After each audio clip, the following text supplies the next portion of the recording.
March 29th. John Wooden. The seemingly small things in life can make big things happen. The Wizard of Westwood didn't have any magic potions, but man, he could win games. In a 12-year period, John Wooden won 10 NCAA basketball championships. In both high school and college, he coached athletes for 40 years. Picture this. UCLA freshmen show up at their first basketball practice with the legendary John Wooden. They are about to be shocked. They know it's going to be a tough workout. They know they are going to learn the ways of John Wooden. They know they are about to become champions. But the assistant coach tells them to go to the locker room, sit, and wait. And there they sit. After a few minutes, the young men quiet down. The locker room door opens.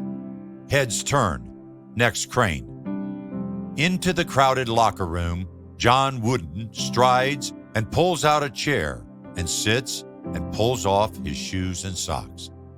Players look at each other. They're thinking, is this guy nuts? Finally, Coach Wooden explains that the first lesson is how to properly put on their shoes and socks. The faces of some players look confused. Some tense up. "We were shocked," champion Bill Walton said.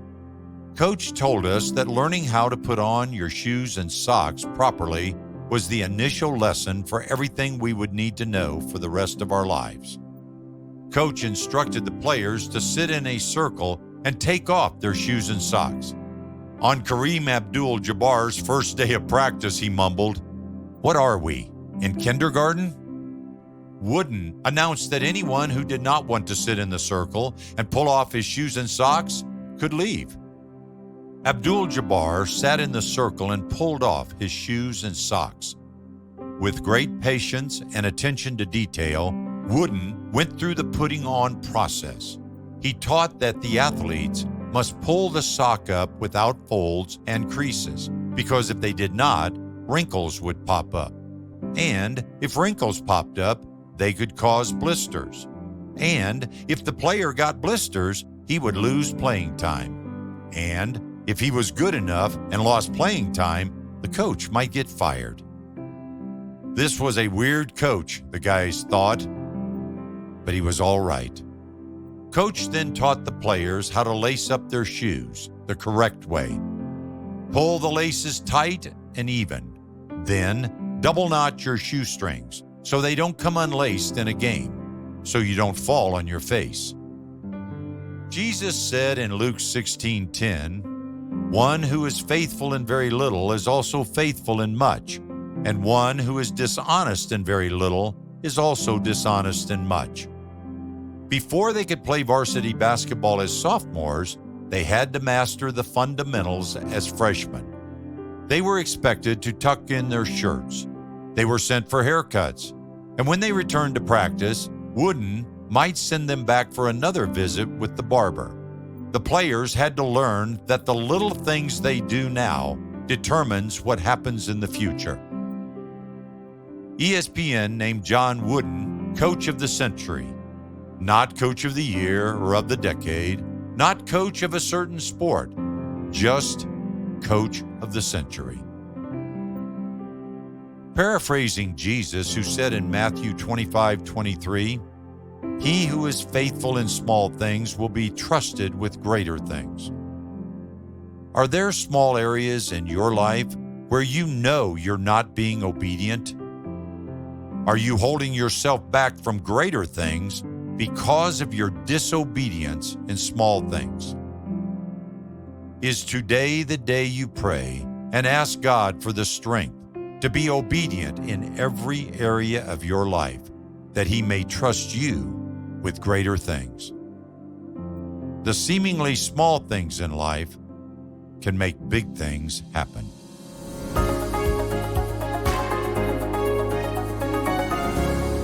Man, Chuck Stecker here. I'm the teaching pastor at Summit Church in Centennial, Colorado. I'm also the executive director of A Chosen Generation, a nonprofit that works with churches for intergenerational culture and transformation.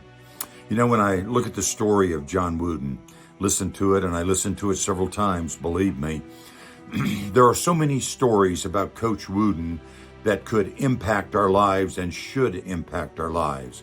We just heard one of those, teaching on the very first day the young players how to tie their shoes, put on their socks, tie their shoes.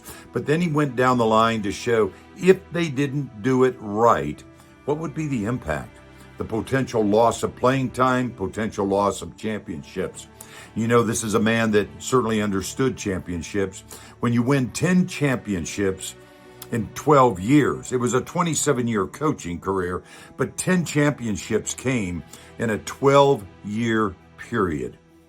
So I think the real question and challenge for us today is, you know, when we hear a story like this and the importance of the basics, for each of us, what are the basics we're missing? What have we failed to do at the beginning that's going to propel us into greater levels of success in our life because we did the basics? I can tell you in my own life, I may be a pastor now and lead a nonprofit, but I spent 23 years in the military, and no, I wasn't a chaplain. I served in Special Forces and a couple of Ranger battalions. But I look back, and as I listened to the story again with John Wooden, I realized the days that I got to serve with our Green Beret units and with 2 Army Ranger battalions, none of that could have happened if I hadn't done basic training first. The very basic.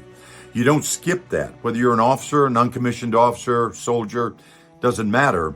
Basic training is what's required. My challenge to you is, let's examine our own lives. Is there some basic training in our spiritual life, in our walk with the Lord, that we haven't paid close enough attention to, that may be holding us back to the level that God wants to take us to? What's the basic training you've missed in God's army?